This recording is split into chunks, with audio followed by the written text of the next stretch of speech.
Alléluia. Car c'est une réalité. Il est ressuscité. Merci Seigneur pour cette grâce surabondante que tu nous as faite. À cause de ton nom, nous sommes ici, Seigneur. Et tu es l'objet de notre présence. Car ce matin encore, tu as à nous dire quelque chose.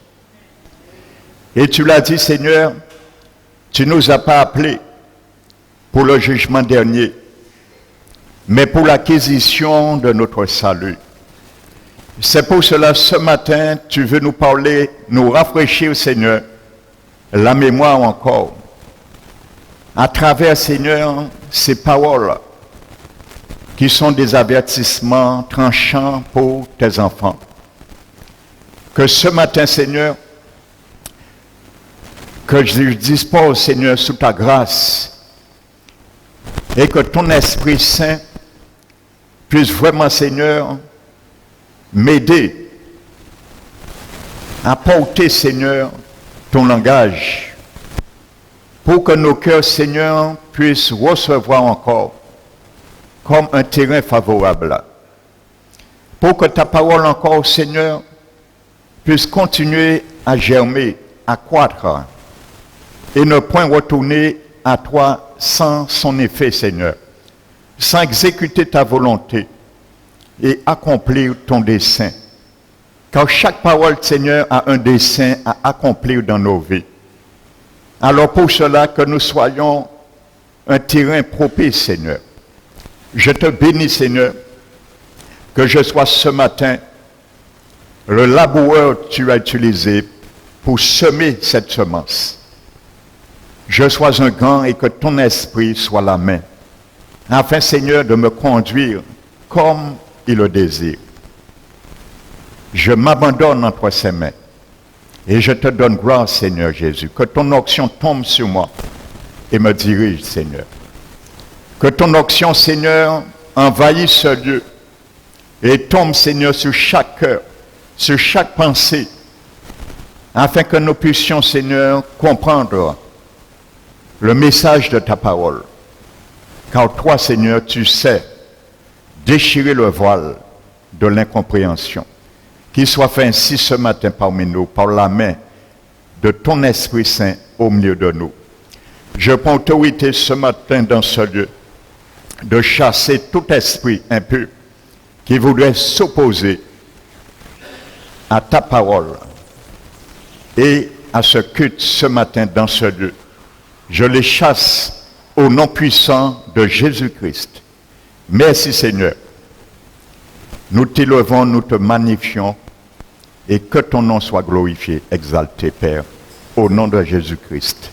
Amen.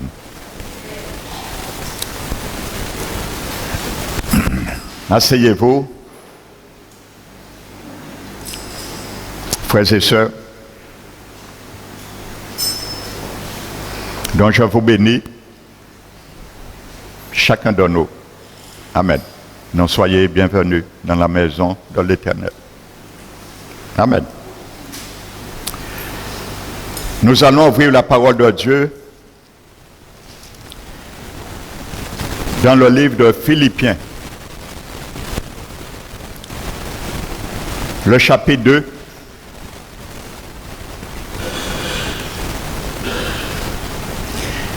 Le verset 12 à 13. Philippiens 2, verset 12 à 13.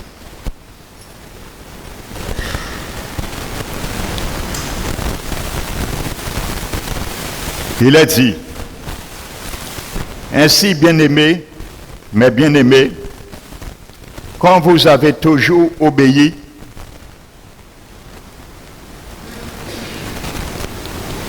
mettez en œuvre votre salut. Il y a un problème là, pasteur. Comment Dieu me dit de mettre en œuvre mon salut si je l'ai reçu déjà? Alléluia. Nous voyons, nous comprenons, nous avons le salut. Mais il faut le mettre en œuvre. Alléluia. Avec crainte et tremblement, non seulement comme en ma présence, mais bien plus encore maintenant que je suis absent. Car c'est Dieu qui produit en vous le vouloir et le faire, selon son bon plaisir. Amen.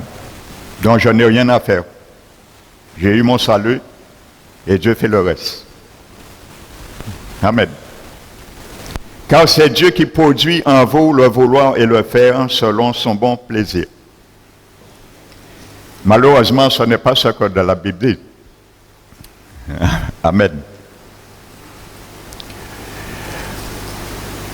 Vous savez, dans le grec, il y a deux mots qui est traduit par vouloir. Amen. Il y a un mot grec qui est traduit par vouloir, c'est le mot boulomé. Amen. Et ce mot décrit un désir, même si elle est pressante de rentrer en action, de mettre au service de quelqu'un ce désir, mais il n'y a aucun acte dans ce désir. Amen. Donc c'est un désir sans acte. Alléluia. Comme dit la Bible, la foi sans les œuvres, elle est morte. Donc c'est un peu cela. Donc on peut prendre ce mot. Par exemple, j'ai promis à quelqu'un de venir tel jour l'aider à déménager, par exemple.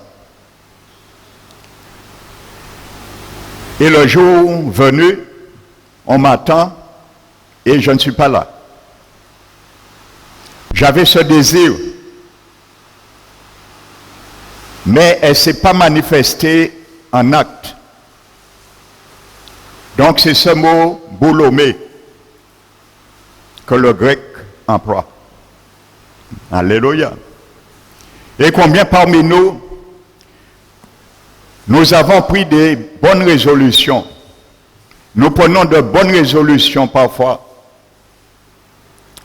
Et pour cette année 2020, continuez à prendre de bonnes résolutions.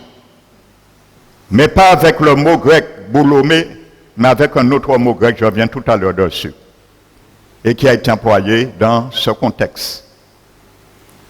Nous disons, je prends maintenant dorénavant une résolution de lire ma Bible au moins 1 heure chaque jour.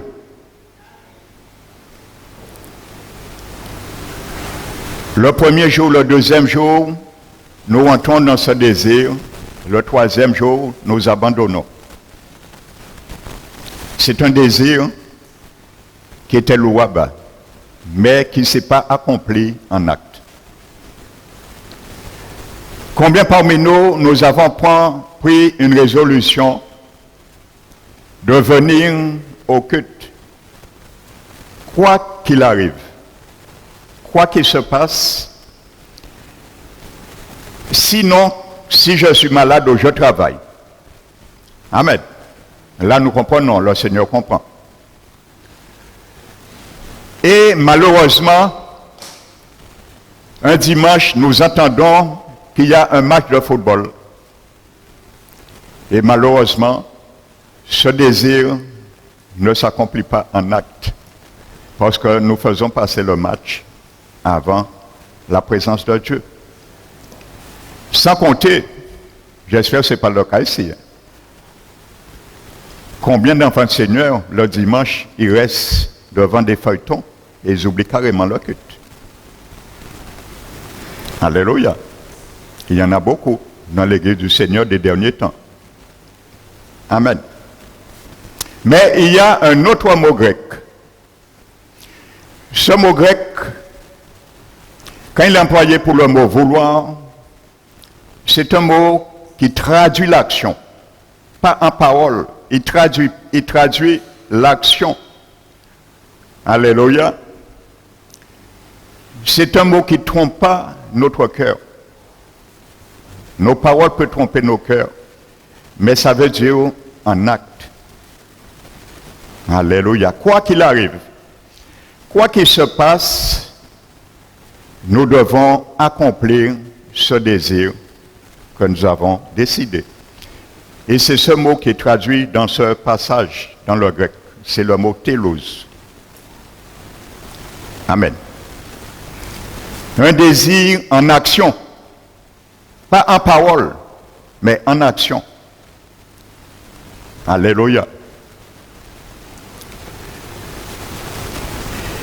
Et la Bible nous dit, car c'est Dieu qui produit le vouloir et le faire selon son bon plaisir. Par contre, la génératrice, l'énergie, la puissance qui émane de nous pour nous permettre d'accomplir ces actes vient de Dieu. Parce qu'il y aura des actes que nous voulons faire, mais nous serons incapables. Mais c'est Dieu qui a l'énergie pour tout cela. Et c'est pour cela la Bible dit, Dieu ne va jamais nous tenter au-delà de nos forces. Parce qu'il a toute l'énergie. Donc c'est pour ce que la Bible dit, c'est Dieu, car c'est Dieu qui produit en vous le vouloir et le faire. Il nous donne la capacité, mais ce n'est pas lui qui va le faire à ma place. Alléluia. Ce n'est pas lui qui va l'accomplir à ma place. Alléluia. C'est comme une centrale d'énergie, de l'électricité, il y a la source qui est là. Mais si on ne branche pas les différents organes dans cette source pour distribuer l'énergie qui est dans la source, rien ne se fera. Donc nous puisons dans la source et nous la distribuons. Alléluia. Et c'est ce que Dieu veut. Il veut que tu sois des distributeurs d'énergie. L'Éternel veut que nous soyons des distributeurs des œuvres de Dieu. Ce qui est en moi, qui est en toi, nous devons les distribuer. Car nous avons une source en nous pour cela. Mais c'est nous à le faire. C'est nous à le mettre en œuvre. Alléluia. Pour reconnaître qui est Dieu. Amen. Regardons ce que dit 1 Thessaloniciens, le chapitre 2. 1 Thessaloniciens, chapitre 2. L'apôtre Paul dit, c'est pourquoi nous rendons continuellement grâce à Dieu de ce qu'en recevant la parole de Dieu, recevant, premièrement, que nous vous avons fait entendre, vous l'avez reçu non comme la parole des hommes, parce que bien souvent nous recevons la parole, ou nous voulons plutôt, je préfère dire nous voulons recevoir la parole de Dieu comme venant de la parole des hommes. Mais malheureusement, Dieu utilise des hommes. Alléluia. Amen. On se rebelle parfois, mais par contre, c'est des hommes que Dieu utilise. Et nous devons recevoir ces paroles qui viennent de Dieu. Alléluia.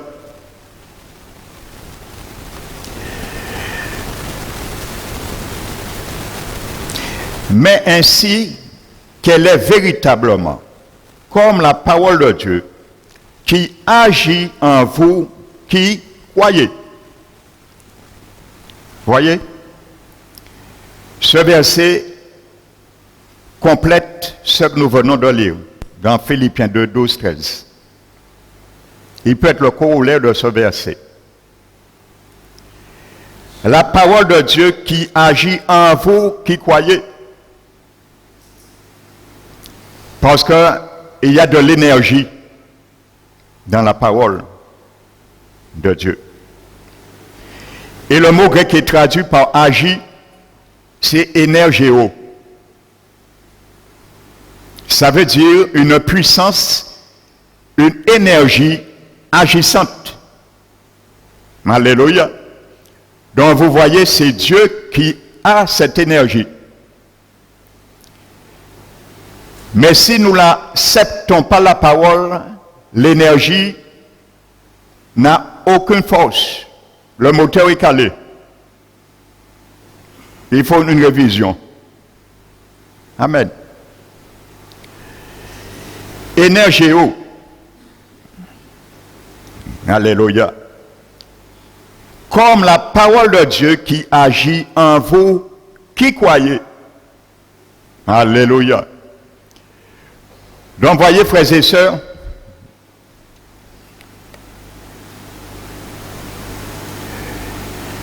cette énergie, le Seigneur le met en nous, le possède, le met à notre disposition. Mais c'est nous à l'utiliser. Et c'est ce que la Bible entend, car c'est Dieu qui nous donne le vouloir et le faire selon son bon plaisir. Amen. Et pour finir avec ce verset en introduction, le mot travailler revenant dans Philippiens 2, le mot travailler ici est le verbe grec katergazomai. Il est constitué étymologiquement d'un préfixe qui veut dire kat et il signifie distribuer.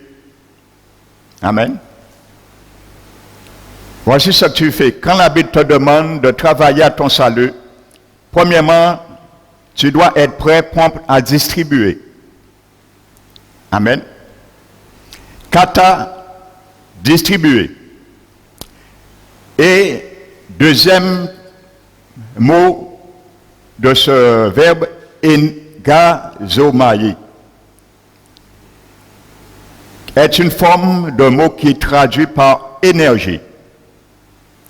Et ça signifie œuvrer ou travailler. Amen. Donc la Bible nous fait comprendre que nous devons travailler à notre salut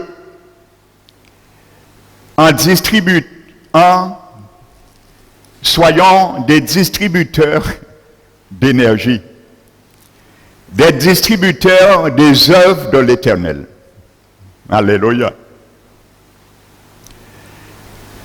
Il y a beaucoup parmi le peuple de Dieu, parmi le monde même,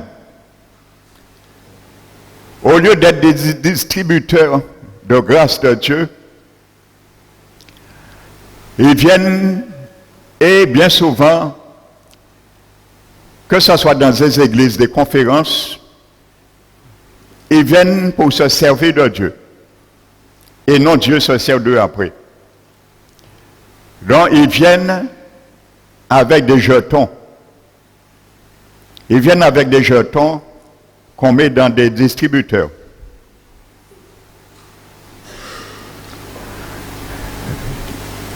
Et on a un jeton, le jeton est marqué mariage. Et on pense qu'on viendra avec un jeton qui est marqué mariage, et en le mettant dans le distributeur, Dieu, la machine va faire cric, et le mariage tombera, parce qu'on a mis un jeton de mariage.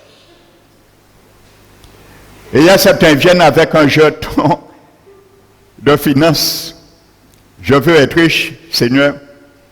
Ils mettent le jeton qui est marqué finance, richesse dans la machine et finance vient. Ce n'est pas comme ça. Et il y a beaucoup qui ont cette mentalité. Et c'est pour ça que beaucoup acceptent le Seigneur, après on ne les voit plus. Beaucoup entendent l'évangile, l'Éternel les touche par des miracles. Et ils oublient qui est Dieu après. Ils retournent dans le monde. Perdent même la grâce que Dieu les a donnée. Alléluia.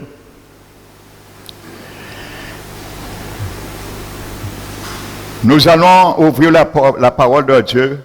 Maintenant, je rentre dans le message. Le livre d'Exode. Exode. Le chapitre 3.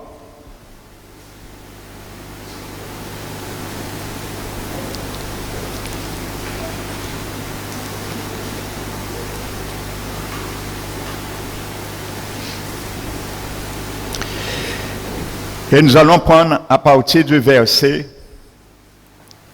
8 à 10.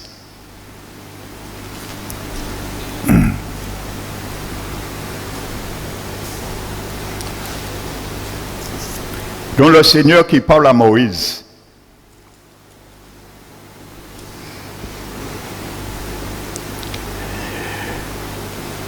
Il dit, je suis descendu pour délivrer le peuple Israël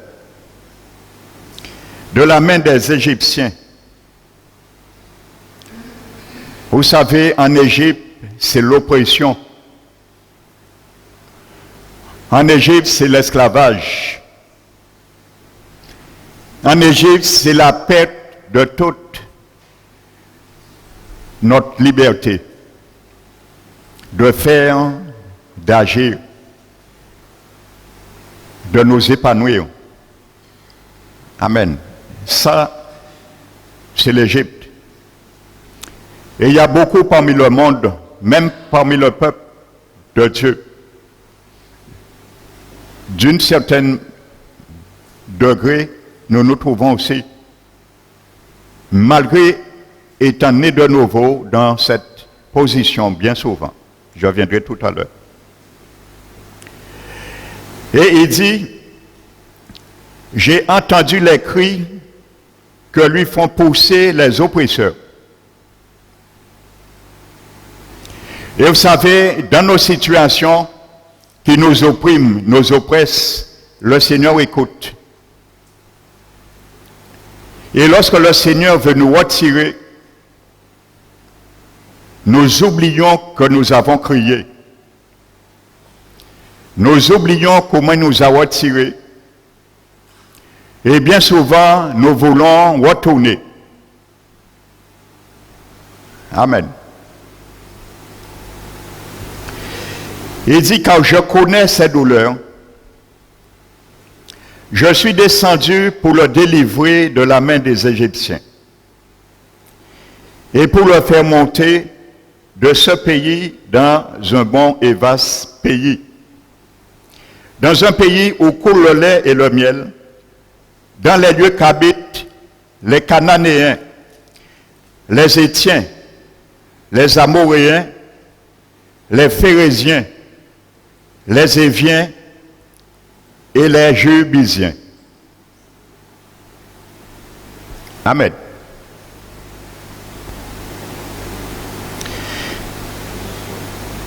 Au verset 10, Dieu dit à Moïse, maintenant va, je t'enverrai auprès de Pharaon,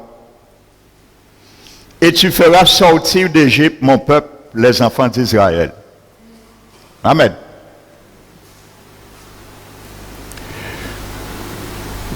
Donc, il y a une équation. Dieu dit, lui, il descend pour faire monter. Amen. Et il dit à Moïse, pour que je puisse les faire monter, ils ne peuvent pas monter eux seuls. De même, ils ne peuvent pas monter comme ça. Qu'est-ce qu'il faut faire? Il faut qu'ils sortent en Égypte. Donc tu comprends quelque chose. Si tu veux monter à Canaan, tu ne peux pas rester en Égypte. C'est clair. L'équation est claire. Combien parmi le peuple de Dieu veulent le Canaan, mais ils veulent rester en Égypte toujours? La Bible est claire. Pour Dieu, sortir le peuple d'Égypte équivaut à monter à Canaan. Et pour Dieu, monter en Canaan équivaut à sortir d'Égypte. On ne peut pas inverser l'équation et on ne peut pas l'annuler. Amen. Vous savez, il y a un texte que j'aime beaucoup. C'est 1 Corinthiens, le chapitre 10. Écoutez ce que Paul dit, qui était grand rabbin. Il dit, mes bien-aimés, mes frères, n'oubliez pas que nos pères, tous,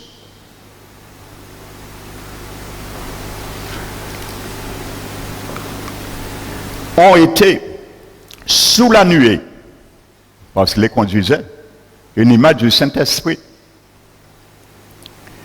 Ils ont tous traversé la mer morte.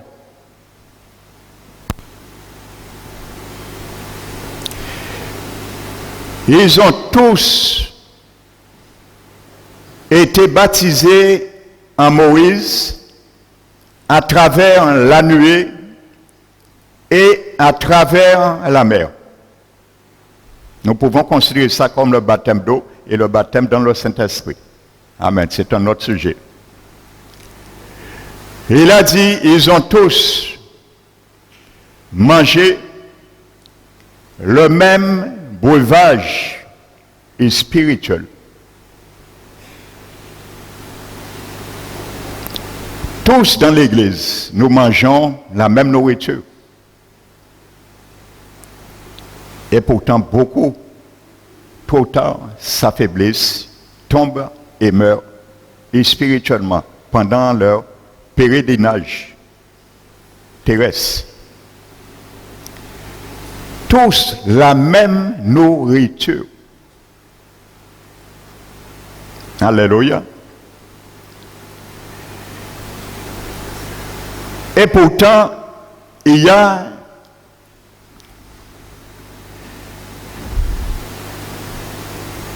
ceux et celles qui grandissent plus vite que d'autres. Ça, on va toujours le trouver. La même nourriture.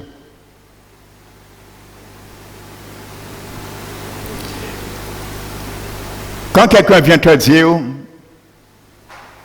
je ne comprends pas. Celui-là est venu après moi, je suis là combien de temps? J'avance pas. Je ne comprends pas ma vie. Dis-lui, tu as mangé pourtant la même nourriture. Donc pourquoi un tel avance et toi non? Pas. C'est la même nourriture que tu entends, tu manges. Alléluia. Parce qu'il y a une manière d'entendre, nous l'avons vu dans 1 Thessaloniciens 2,13. La parole qui a été prêchée, qui on a cru qu'il venait des hommes, la parole des hommes, mais qui était en réalité la parole de Dieu, agit en nous, par nous, à la mesure que nous la croyons. Amen. Donc si nous croyons qu'une parole n'est pas pour nous, elle ne peut pas agir. Et si elle ne peut pas agir, alors nous ne pourrons pas avancer non plus, ni grandir. Je continue, il dit toujours en Corinthiens 10, ils ont bu le même breuvage spirituel, la même nourriture spirituelle, et ils ont bu le même breuvage spirituel, car ils buvaient tous dans un rocher qui les suivait. Et ce rocher, l'apôtre Paul dit, c'est Christ. Il est le rocher de mon salut. Il est le rocher de mon salut. Alléluia. Et il dit ensuite, malheureusement, beaucoup sont morts. Beaucoup sont morts.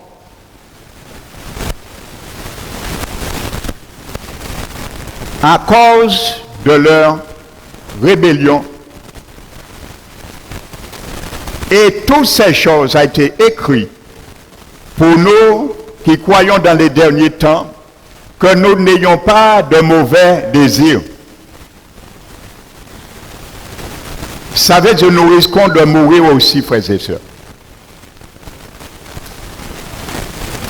Alléluia. Afin que nous n'ayons pas de mauvais désirs. Alléluia.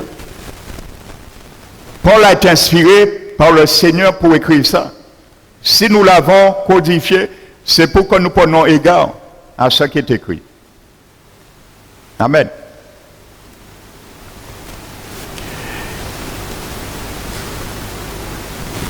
Nous avons vu qu'en Égypte, le peuple avait des potentiels innés proclamés sur leur vie, des bénédictions. Ils avaient la promesse de Dieu. Mais tant ils étaient en Égypte, la promesse était caduque et rien ne pouvait se réaliser. Dieu peut formuler des desseins sur ta vie, sur ma vie.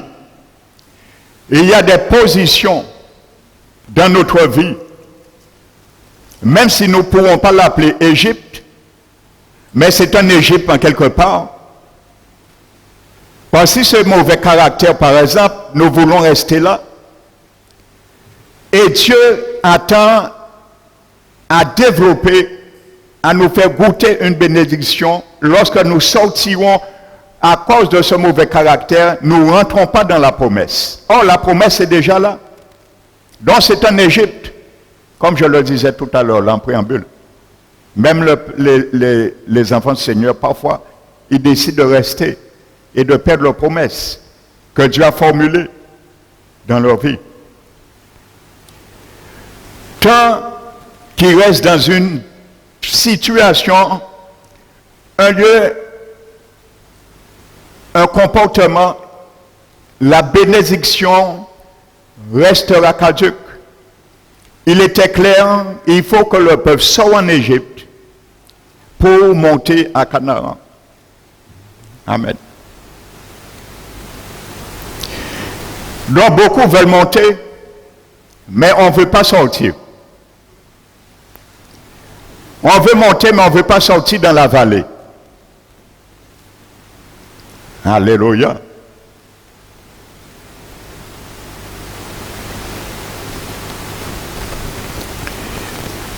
Nous avons vu vendredi dans la prière un verset, le psaume 15 qui me vient là. Et le roi David dit à l'Éternel, ô Éternel, qui séjournera sous ta tente?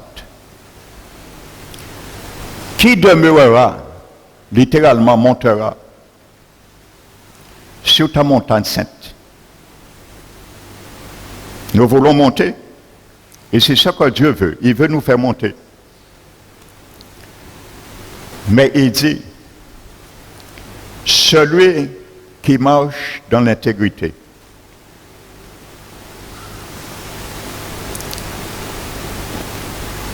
Alléluia. Ça veut dire, si tu ne marches pas dans l'intégrité, tu vas arriver à la porte du ciel. Et tu seras vomi. Nous allons voir, c'est ce qui est arrivé. Hein? au peuple qui avait la promesse. Ils sont arrivés à la porte pour entrer. Ils ont été vomis.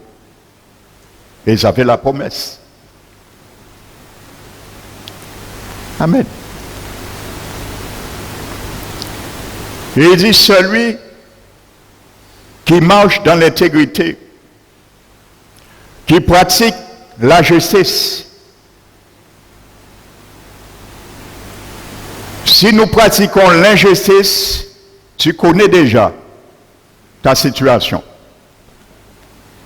Tu ne peux pas monter sur la Sainte Montagne à Canaan, ni séjourner dans la tente de l'Éternel. Nous serons vomis. Alléluia.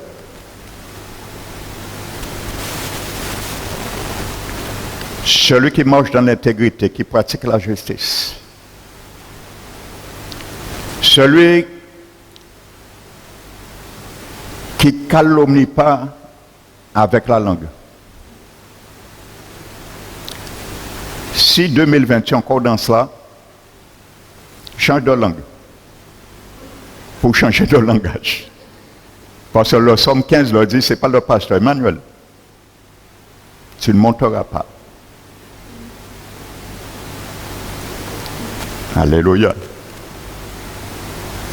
Celui qui ne fait pas du tort à son semblable et qui ne porte pas l'opprobre sur son prochain. Et il y en a d'autres.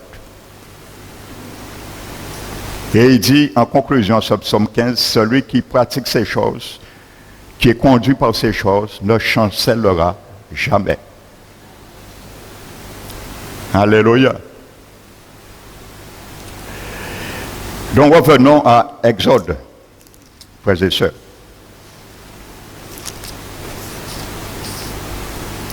Donc Dieu a la promesse. Donc, si nous voulons que la promesse se réalise en nous, il faut sortir dans un état, dans une position. Il faut sortir en Égypte. Amen.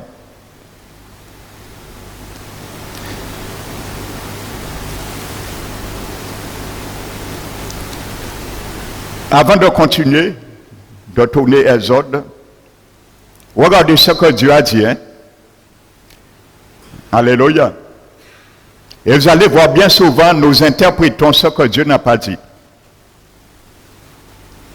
Mais ce que nous voulons dire et faire Dieu dire. Dieu est clair. Dieu dit, dans ce pays, vous allez voir quoi? Et vous allez combattre, implicitement, entre parenthèses. Parce que les bénédictions que Dieu a formulées sur toi et moi, il y a déjà, bien souvent, des ennemis qui occupent déjà la bénédiction. Donc, il faut toi, par l'énergie eau qui est en toi et en moi, puis dynamiter l'énergie, la puissance, la dynamique de la parole, la promesse, par la foi en nous, puisse déloger ses habitants qui sont sur nos bénédictions. Ça, c'est notre part. Amen. Dieu nous donna le moyen, car c'est lui qui l'accomplit selon son bon désir. Amen. Donc Dieu était clair. Il a parlé de Cananéens, de Hétiens, Amoréens, Phérésiens, Éviens et les Jébusiens. Vous avez bien vu, Dieu n'a jamais parlé de géants. Dieu pas gentil yo que vrai géant. Amen. Alléluia. Nous allons voir tout à l'heure, nous essayons d'aller où que Dieu ne nous dit pas d'aller. Nous perdons du temps, nous nous agitons inutilement. Alléluia. Parfois nous voulons aller où que Dieu seul peut aller. Le Seigneur n'a pas parlé de géants là. C'est clair. Il a parlé de 5 races. Alléluia.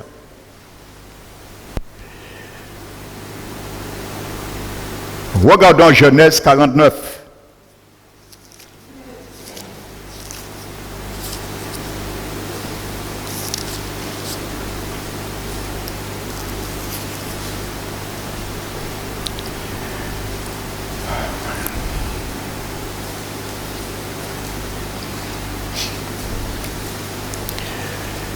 Judas se trouve, pas Judas, Jacob, il est en Égypte là. Amen. Présentement, il est en Égypte. Mais il va bénir, proclamer des promesses de l'Éternel, des bénédictions sur chaque patriarche des tribus d'Israël, dont il est le père. Ils sont esclaves présentement, au moment que Jacob proclame ses bénédictions. Alléluia. Nous allons prendre le verset 8. Judas qui est un des fils. Judas est un jeune lion. Tu reviens du carnage, mon fils. Il poids les genoux et il se couche comme un lion, comme une hyène qui le fera lever. Le sceptre ne s'éloignera point de Judas, ni le bâton souverain d'entre ses pieds, jusqu'à ce que vienne Shiloh et que les peuples lui obéissent. Amen. J'ai sauté le verset 8. Judas recevra les hommages de tes frères, ta main sera sur la nuque de tes ennemis. Amen. Voici par exemple des bénédictions qui étaient formulées sur Judas, sur chacun, mais ils étaient un esclave. Pensez-vous, si Judas n'était pas sorti en Égypte, ces bénédictions se seraient accomplies dans sa vie? Il fallait qu'il sorte en Égypte. Et pourtant, il avait la promesse.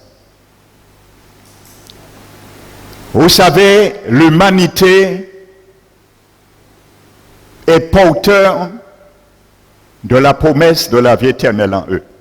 Toute l'humanité. Mais seuls ceux et celles qui vont sortir en Égypte, qui vont laisser la promesse s'accomplir dans leur vie. Dieu l'a formulé. Et il a dit, il ne veut désire aucun périsse, mais tous parviennent à la connaissance de la vérité. Il a envoyé Jean 3,16, son fils unique, Jésus, afin que quiconque croit lui ne périsse point, mais ait la vie éternelle. Donc tu vois, tu peux avoir la promesse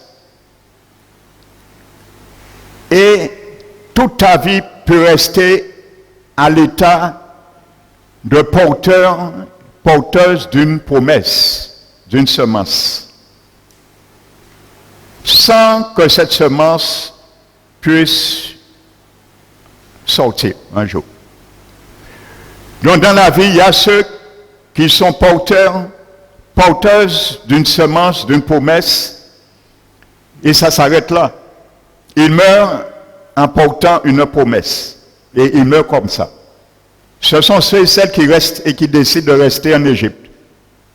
Ils ont la promesse. Mais s'ils décident de rester en Égypte, ils vont mourir, périr avec la promesse qu'ils portaient en eux. Mais s'ils décident de sortir et d'aller à Canaan, c'est à Canaan que la promesse qu'ils portaient va s'accomplir et qu'ils vont rentrer dedans.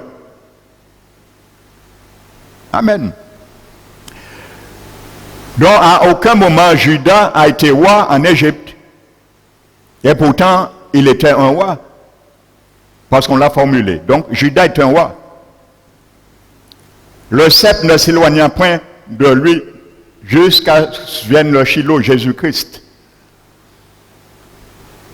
Ses frères lui feront hommage et brisera la nuque de ses ennemis. Combien de nuques Joseph a écrasé en Égypte de ses ennemis? Aucun. Rien ne s'est fait. Amen. Donc il faut sortir pour entrer. Monter en Canaan équivaut sortir en Égypte. Et sortir en Égypte équivaut monter en Canaan. Alléluia. Donc comprenons bien cela, frères et sœurs. Ce n'est pas des histoires en l'air, ce sont des réalités. Si Judas était mort en Égypte, toutes les promesses qui ont été formulées sur lui seraient caduques. Mais il fallait qu'il sorte. Et c'est lorsqu'il est rentré à Canaan, David, alléluia, c'est lorsqu'il est rentré à Canaan, alléluia, il a eu vraiment la grâce est accomplie lorsqu'il est sorti d'Égypte. Alléluia. Mais vous savez, entre la sortie d'Égypte et Canaan, entre les deux, qu'est-ce qu'il y a? Entre la sortie d'Égypte et Canaan, qu'est-ce qu'il y avait? Le désert. Amen. Dans le désert, c'est un lieu que chaque personne a la capacité de prendre une bonne décision ou pas. D'analyser, de faire un bon constat et en vertu de ce constat, dit je vais rentrer ou je vais retourner. C'est un ou l'autre. Amen. Donc, ne soyons pas, 2020, frères et sœurs, que des porteurs de promesses. Et il y en a trop parmi le peuple de Dieu. Je parle en général, hein, pas ici. J'espère qu'il n'y en a pas ici.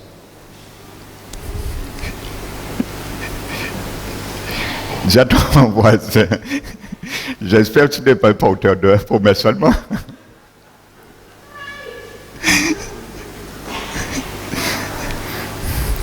Alléluia. Amen. Ne soyons pas pour 2020 des porteurs de promesses.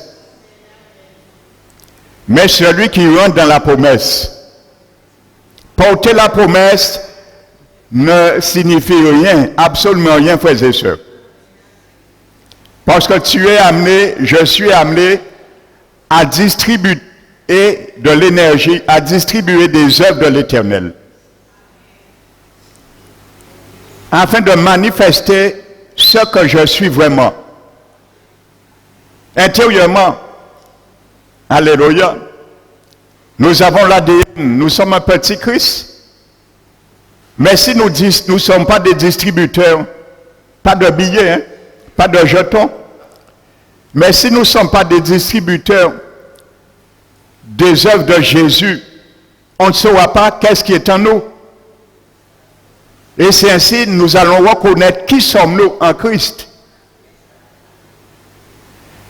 Mais si nous faisons que porter la promesse, comment elle va se réaliser? Amen. Donc la Bible nous dit, si vous lisez l'histoire 2 ans après, maintenant, ils vont aller accomplir la promesse. Et prenons Nombre, chapitre 13. Parce que quand Dieu parle, Dieu donne aussi la direction.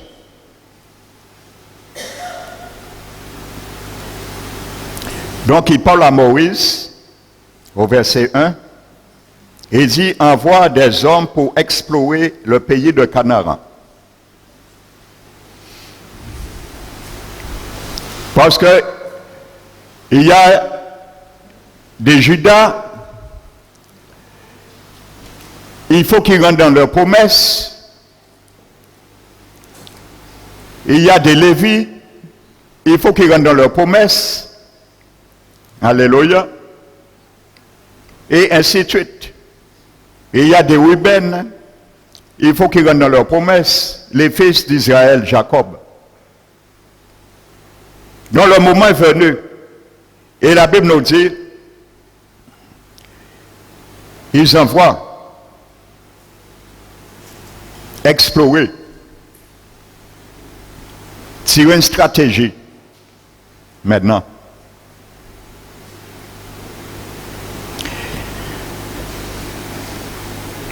La Bible nous dit au verset 26, nombre 13. Alors arrivé, il se rendit auprès de Moïse et Aaron. Il y a eu 12 ans. Et de toute l'assemblée des enfants d'Israël à Kadès dans le désert de Paran. Il leur fit un rapport ainsi qu'à toute l'assemblée et ils leur montrèrent les fruits du pays. Amen. Vous savez, à mon avis, je crois que c'est Caleb qui a dû appeler parmi les 10 incrédules, et là tu les dire, Vin, nous avons une promesse à l'Éternel. L'Éternel déjà dit nous que rentrer, pas inquiétez-vous de ça qu'on va Vin et de moi, nous allons couper. Ça qui est bien important pour nous, en nous couper un grand présent. Et la Bible dit le porteur, donc c'était l'eau. Amen. Parce que Caleb, lui, il voulait sensibiliser le peuple à se nourrir de quelque chose qui représentait la promesse que Dieu avait dit. Où coule le lait, le miel, et il y a la vigne, la grenade, les figuiers, ainsi de suite. Pour donner que vraiment Dieu ne ment pas. Donc je pense que Caleb s'est préoccupé de cela. Amen. La Bible nous dit, voici ce qu'il racontait à Moïse, verset 27. Nous sommes allés dans le pays où tu nous envoyais. À la vérité, c'est un pays où coule le lait et le miel, et en voici les fruits. Mais le peuple qui habite ce pays est puissant. Les villes sont fortifiées, très grandes. Nous y avons vu des enfants d'Anak. Amen. Et le verset 33 nous dit, et nous y avons vu les géants, enfants d'Anak, de la race des géants. Qu'est-ce que Dieu les avait donnés comme nation qu'ils devaient voir? Amen. Dans Exode 3, les Amoréens, les Jubisiens, les Gévésiens, les Hétiens, les Cananéens. Amen. Mais eux, ils vont fouiller où que Dieu ne les a pas envoyés fouiller. Ils ont déterré en imagination. Et vous allez voir, lorsque le découragement peut nous emmener. Alléluia.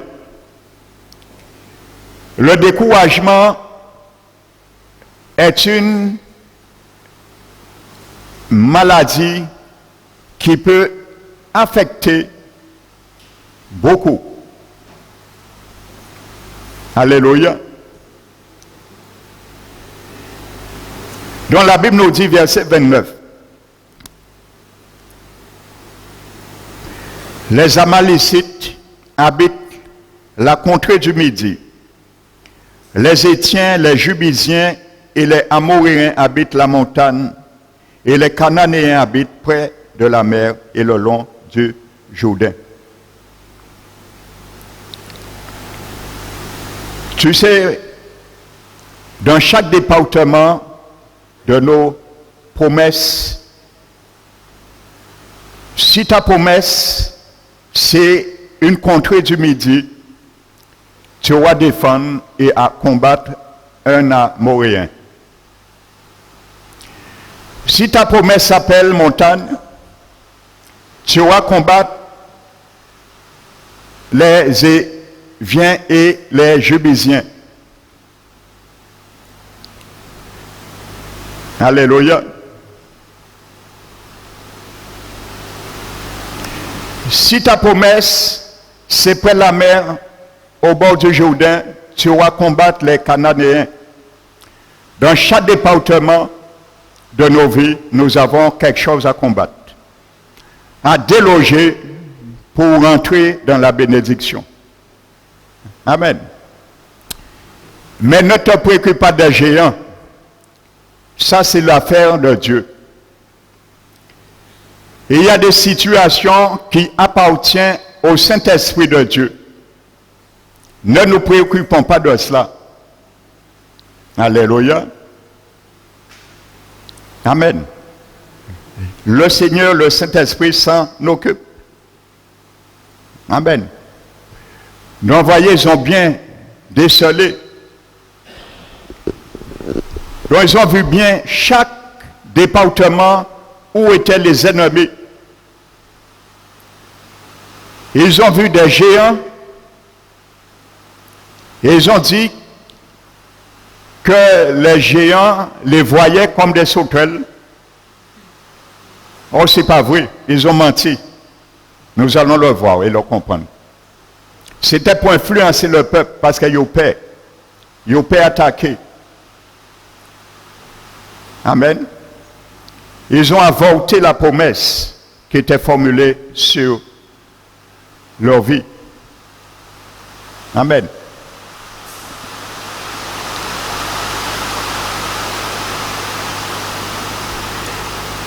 Et nous y avons vu des géants, enfants d'Anak, verset 33, de la race des géants, nous étions à nos yeux et à leurs yeux comme des sauterelles.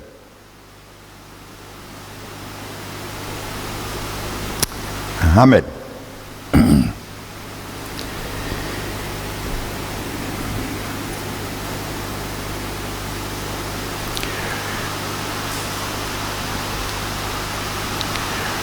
Le Seigneur les avait donné les noms. Ils se sont embarqués dans le trouble, dans les géants, et ils se sont troublés. Et la Bible dit, le verset 2, chapitre 14, tous les enfants d'Israël murmuraient contre Moïse et Aaron, et toute l'assemblée leur dit, que ne sommes-nous morts dans le pays d'Égypte, ou que nous ne sommes morts dans ce désert? Pourquoi l'Éternel nous fait-il aller dans ce pays où nous tomberons par l'épée, où nos femmes et nos petits-enfants deviendront une proie? Ne vaut-il pas mieux pour nous retourner en Égypte? Ils ont dit aussi, le verset 32, c'est un pays qui dévore les habitants. Mais si ce pays-là a dévoré les habitants, qui gêne les habitants? Vous savez, lorsqu'on est troublé dans notre âme, on peut dire n'importe quoi. Ramener une réalité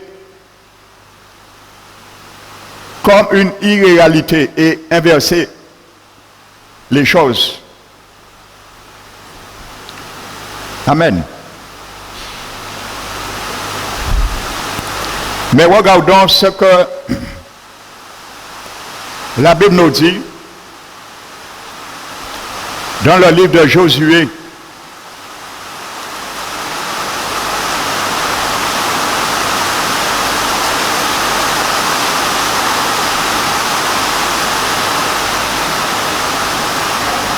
Amen.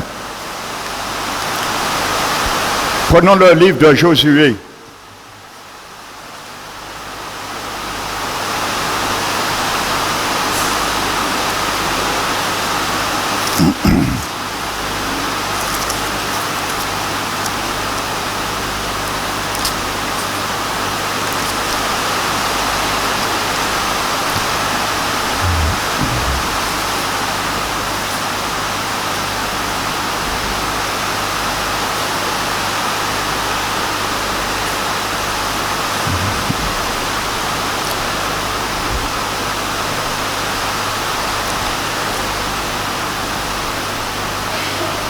Vous savez,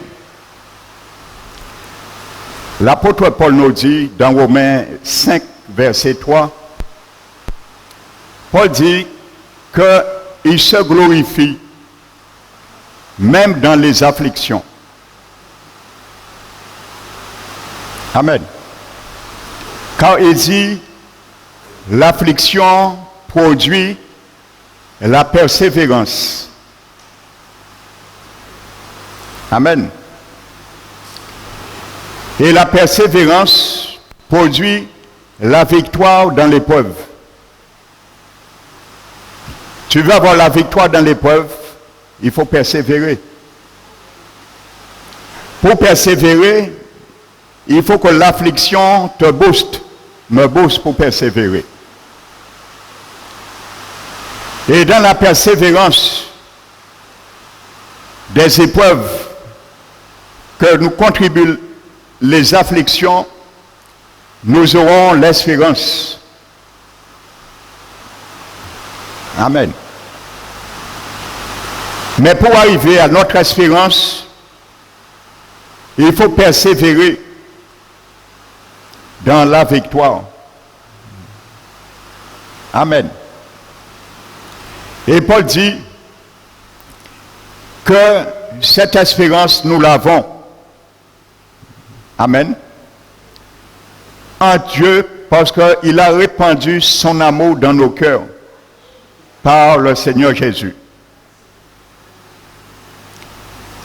Nous l'avons parce que l'énergie est en nous par la parole que nous avons acceptée et que Jésus lui-même est la parole incarnée et vivante de Dieu. Alléluia. Amen. Vous allez voir, beaucoup sont arrivés devant la porte d'entrée de Canaan après 40 années. Et ils ont perdu la promesse. Amen. Et pourtant, ils étaient sortis d'Égypte. Ils ont été que des porteurs de promesses, mais ils sont morts à la porte d'entrée de la promesse. Et c'est pour ça, il y a un texte que j'aime beaucoup, c'est l'apôtre Pierre qui le décrit. Je crois que c'est dans 2 Pierre, chapitre 1.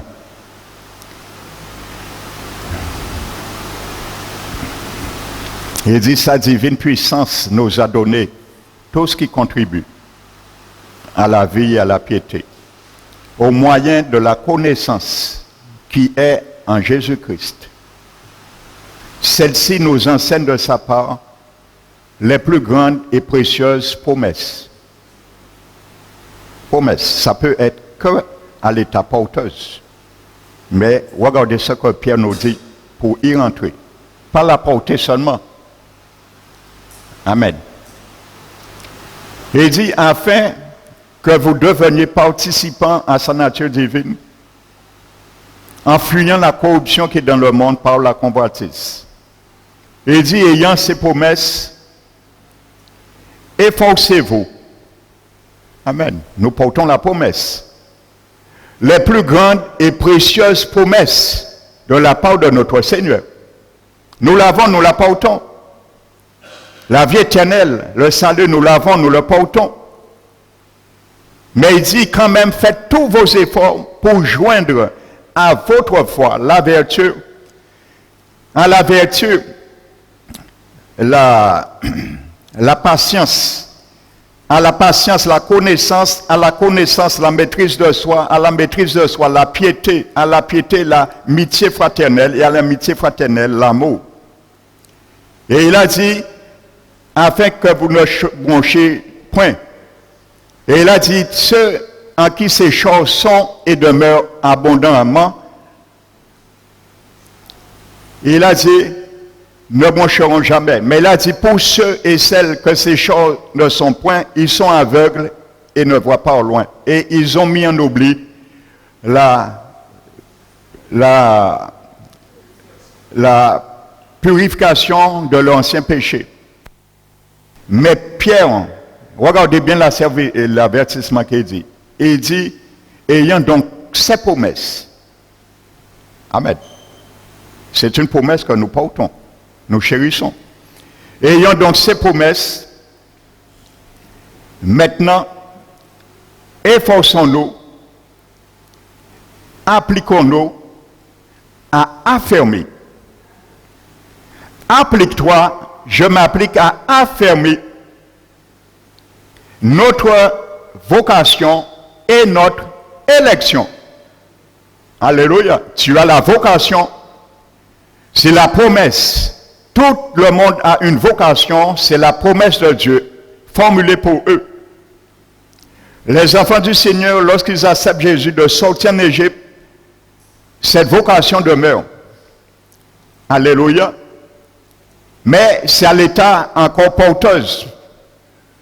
Parce que nous cheminons d'Égypte, du désert, pour venir à la porte de Canaan, la porte d'entrée.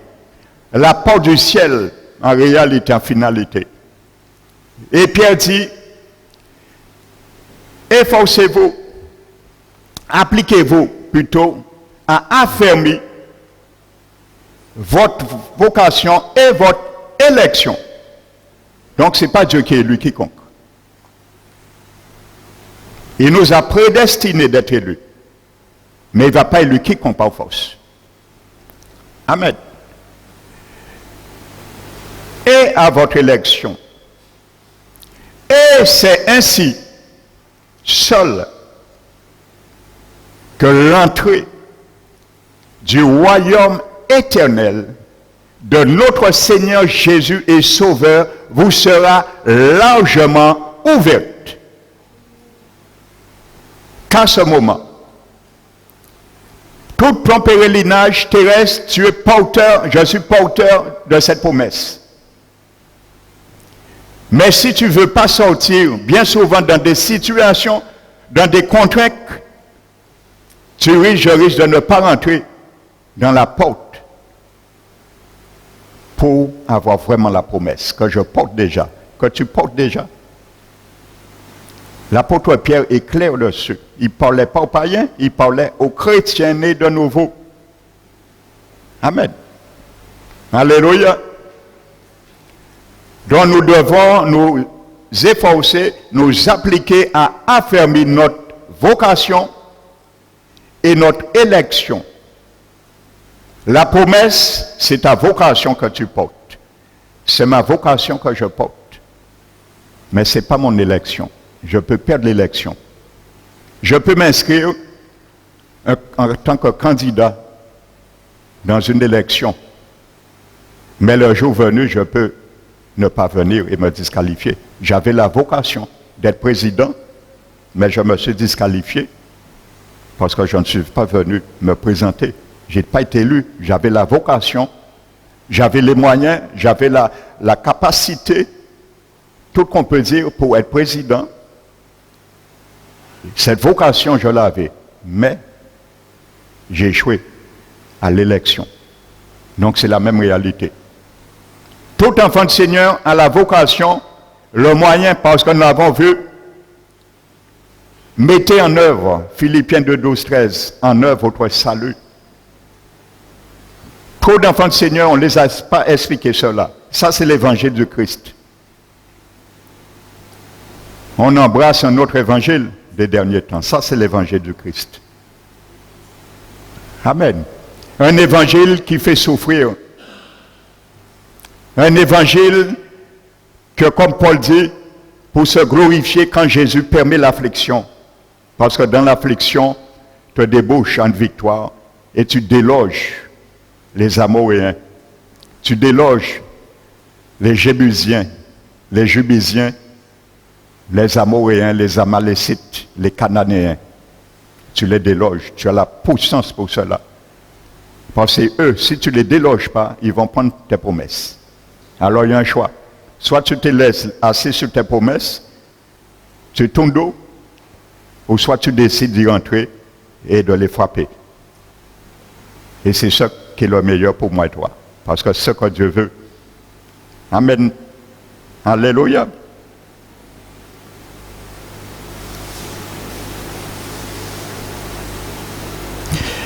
Maintenant, nous allons voir Et tu vas comprendre quelque chose. Ce que tu as peur dans le diable, c'est ce qu'il voit en toi. Et c'est toi qui l'as peur. Mais il nous intimide pour détourner la situation à son avantage. Parfois, nous voyons le diable comme un géant devant nous. Nous tremblons. Mais vous ne savez pas, c'est le diable qui tremble devant vous.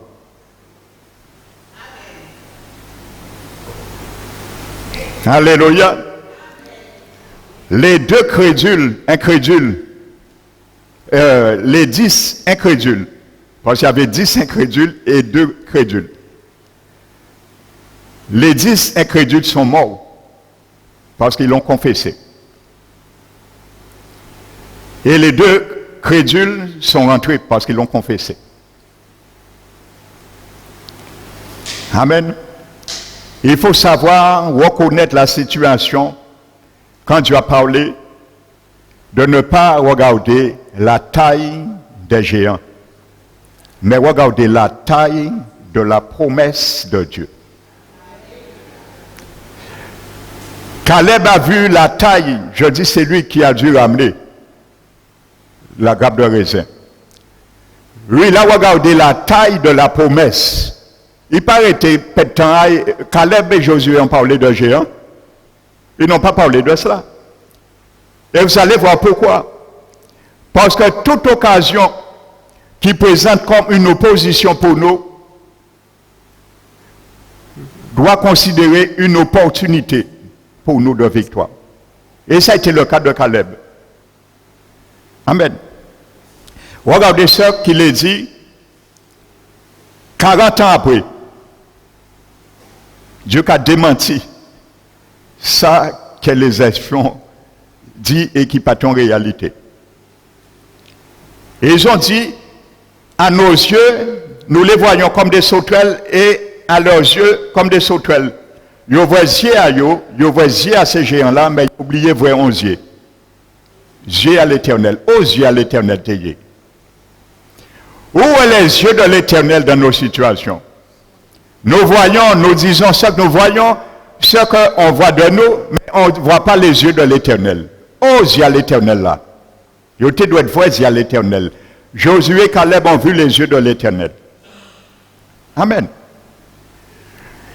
Et regardez ce qu'il est dit. Maintenant, Caleb, Josué plutôt, ne va pas envoyer 12 espions. Parce qu'ils prennent les sonrailles. Et ils disent qu'ils troublent le peuple là. Ils ont contaminé le peuple là. Ils vont un virus des sauterelles. La maladie des sauterelles. Ils ont amené une maladie qu'on appelle la maladie des sauterelles. Parmi le peuple. Ils ont tout contaminé. Mais Josué, lui, il a été vacciné contre cette maladie. Il faut que tu sois vacciné ce matin pour 2020. Contre la maladie des sauterelles qui te fait peur. Nous allons voir le vaccin. Il s'appelle comment? Caleb l'avait. Et tu as ce vaccin toi aussi, je l'ai. Mais il faut te laisser vacciner. Alléluia. Pour l'effet. Alléluia. Il ne faut pas qu'il devienne sérum, mais bien vaccin. Alléluia. Le vaccin, c'est préventif. C'est lorsque la maladie n'est pas encore atteinte. Et le sérum, c'est curatif. Alléluia. C'est quand c'est déjà atteint. Là, c'est sérum, c'est plus vaccin. Alléluia. Ce qui est en toi, c'est le vaccin. Ne le laisse pas pour sérum. Utilise-le avant le pire vient. Comme Paul dit, pour résister après avoir tout surmonté et tenir ferme. Alléluia. Il envoie 2 espions. Et vous allez lire l'histoire, ils sont logés chez Rahab. Amen. Regardez ce que Rahab est en train de dire. Parce que dans l'épisode de sauterelle, Rahab dit au verset 9, et leur dit, l'Éternel, je le sais, vous a donné ce pays. La terreur que vous inspirez nous a saisis.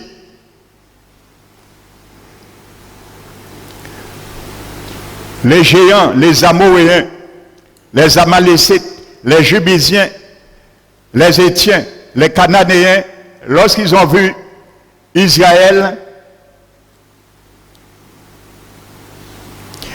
la terreur que portait ce peuple les a saisis. Et tous les habitants du pays tremblent devant vous. Ils tremblaient.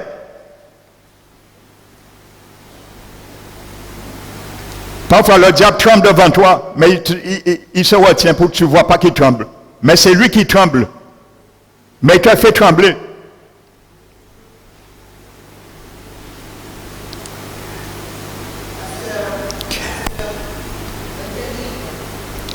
Josué chapitre 2. Josué chapitre 2, à partir du verset 8. Car nous avons appris comment à votre sortie d'Égypte, l'Éternel a mis à sec devant vous les eaux de la mer Rouge, et comment vous avez traité les deux rois des Amoréens au-delà du Jourdain, Sion et Og, que vous avez dévoués pour interdit. Nous l'avons appris et nous avons perdu courage. C'est le diable qui perd courage. Ce sont ces sorciers bien souvent qui perdent courage, mais ils te font perdre courage. C'est toi qui leur fais perdre courage, mais tu confesses qu'il t'a fait perdre courage. Et il dit, et tous nos esprits sont abattus à votre aspect, car l'Éternel, votre Dieu, qui est Dieu en haut, dans les cieux, et en bas, sur la terre. Et ainsi de suite.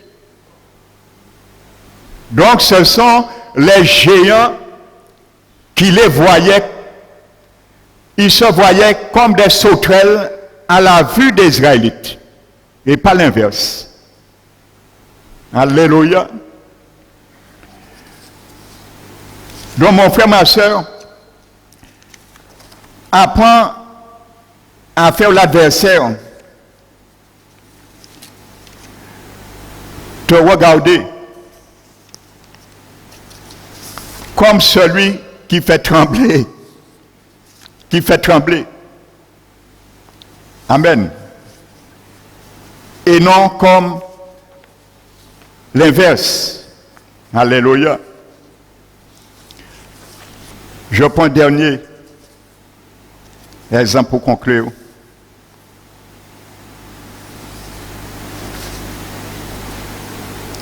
Alléluia.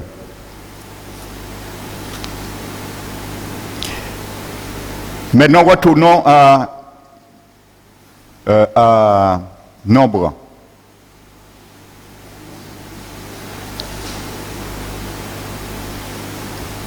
Nombre, frères et sœurs.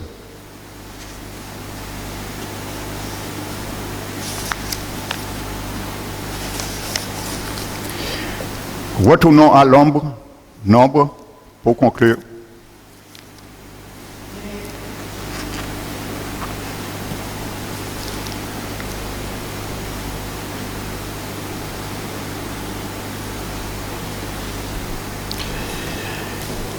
Josué, Caleb,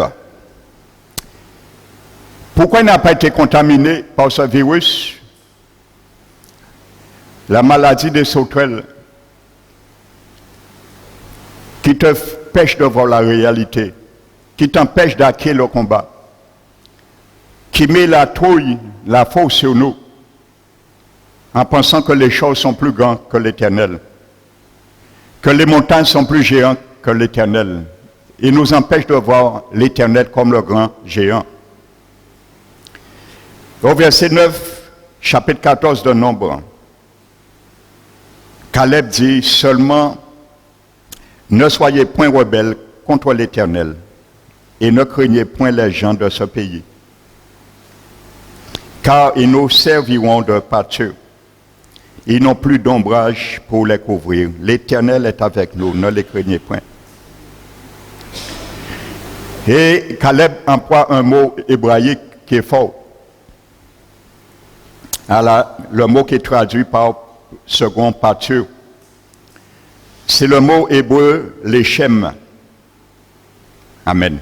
Je vais vous donner sa définition. Et vous allez voir pourquoi Caleb l'a employé. Donc, second l'a traduit par pâture, mais le schéma hébreu ne veut pas dire cela, comme c'est la nourriture qu'on donne aux animaux. C'est dans ce sens qu'on a tendance à le prendre, mais ce n'est pas ça, le mot hébreu, le shem. Le shem. Le shem ne veut pas dire cela. Dans la traduction hébraïque, ça veut dire festin, pain, ce qui fortifie. Amen. Caleb voit les ennemis, les géants, comme du pain, comme de la nourriture pour les fortifier, pour se nourrir. Quand tu vois l'adversité, l'opposition, prends-le comme un avantage pour te nourrir ton âme, des fruits de la promesse. Caleb a nourri son âme des fruits de la promesse. Mais les autres, le peuple, a nourri leur âme des fruits, des sauterelles. Et ils sont morts, ils ne sont pas rentrés. Et la Bible dit, c'est parce que Caleb avait en lui un autre esprit. C'est ça qui fait la différence. Pas les géants que tu vois, pas les situations qui se présentent devant nous, c'est avec quel esprit tu vas confronter et affronter la situation. C'est ça qui importe pour Dieu. Ce n'est pas question de géant, ce n'est pas une question d'Amoréen, Amalécite, Jébusien, Éphésiens, et pas Éphésiens, Jébusien. C'est une question l'état d'esprit. Lui, Caleb, il avait un autre esprit. Et il a confronté les choses. Il a analysé la situation. Et lui, il savait la victoire. Comme il s'était nourri des fruits de la promesse, il dit maintenant, Dieu ne peut pas mentir. Alors ces ennemis-là, ça, ces habitants-là, ça, ces géants-là, ça, qu'ils ont dit, ils ont qu'on sauterelle, mais c'est eux qui ont vraiment, yo qu'on sauterelle devant moi. Alors, on a fait servir de nourriture pour fortifier mon âme. Les oppositions appellent ça la nourriture pour fortifier ton âme. Les afflictions, les épreuves appellent ça comme de la nourriture pour fortifier ton âme, pour nourrir ton âme. C'est dans ce sens, ce mot hébraïque, le shem veut dire. Amen. Quand tu as des conflits, des oppositions contre toi, attable-toi. Dis, on va manger. Alléluia. Parce que du pain, c'est de la nourriture. Le pain pour fortifier ton âme. Alors dis aux événements, je m'assis, parce que tu m'as apporté du pain pour nourrir mon âme. Je vais me fortifier dans la situation. Parce que quand Dieu a dit, tu ne peux que savoir et croire ce que Dieu a dit, il le fera. Si Dieu t'a donné une promesse, lorsque tu vois l'opposition, même si tu vois ça qui inverse de la promesse, assieds-toi et dis tu vas déguster pour fortifier, nourrir ton âme. Alléluia. Le shem. Amen.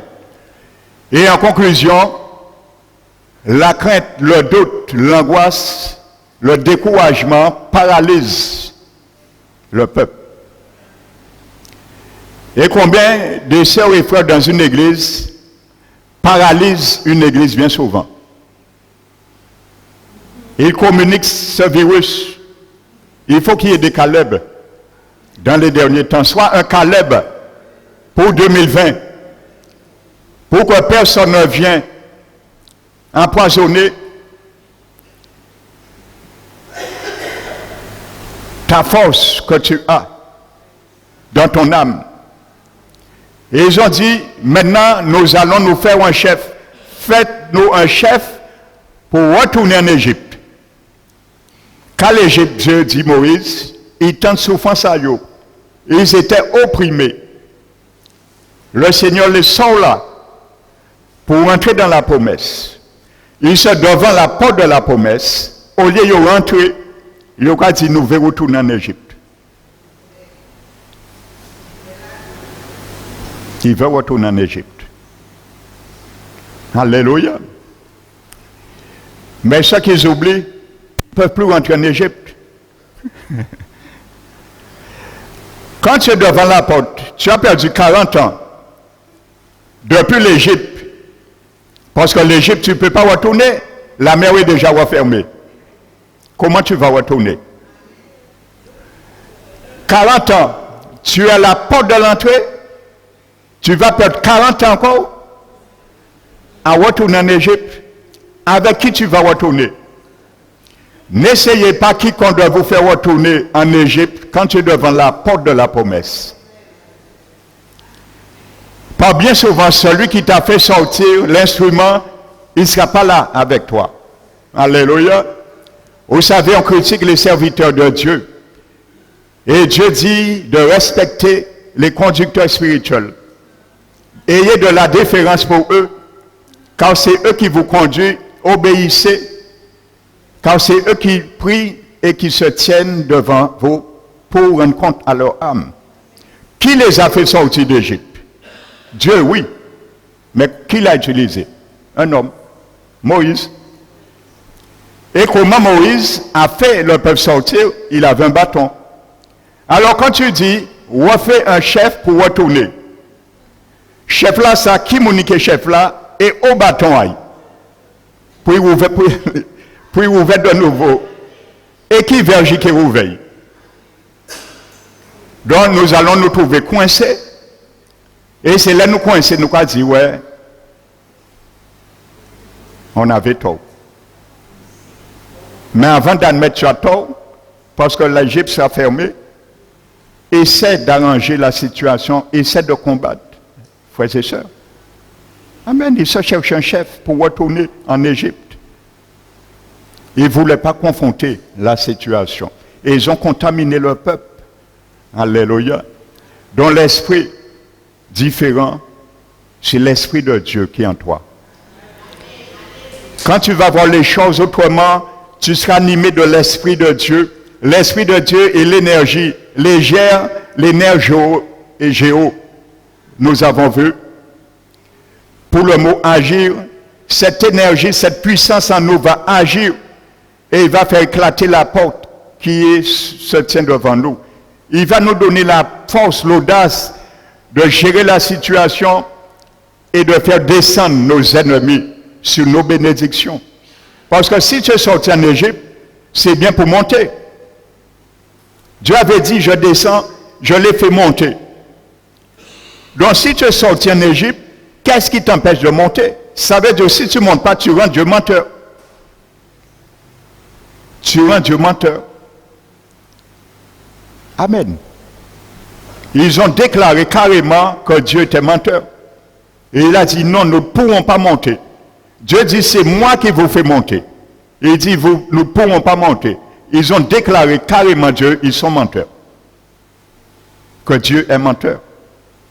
Donc si Dieu nous dit de sortir en Égypte, il a des bénédictions pour nous. Sortons en Égypte. S'il y a des circonstances dans nos vies que nous nourrissons encore, qui nous empêchent de monter dans nos promesses, dans les montagnes de nos promesses, sortons dans l'année 2020 et rentrons pleinement dans la promesse. Si c'est la compromission, sortons dans l'Égypte de la compromission et nous allons voir la promesse que Dieu a formulée pour nous. Alléluia. Donc, quoi que ce soit ce matin, dans l'Égypte que tu te trouves, dans l'Égypte que je me trouve, sortons. Car Dieu a une promesse pour nous. Et rentrons dans la montagne. Alléluia. C'est là la promesse nous attend. Si nous sommes devant la porte, ne respectons pas. Paul a dit, il y a beaucoup, à cause des murmures, ils sont morts dans le désert, ils ne sont pas rentrés. Et ça a été écrit pour nous servir d'exemple, nous qui vivons dans les derniers temps. Alléluia.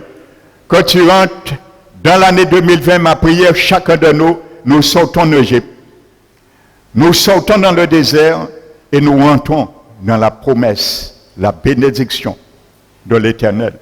Alléluia, dans toutes ses formes. Oh, tu n'es pas rentré, je ne suis pas rentré. Que la bénédiction ce matin et l'année 2020 soit ton partage et soit mon partage. Au nom de Jésus. Amen. Alléluia.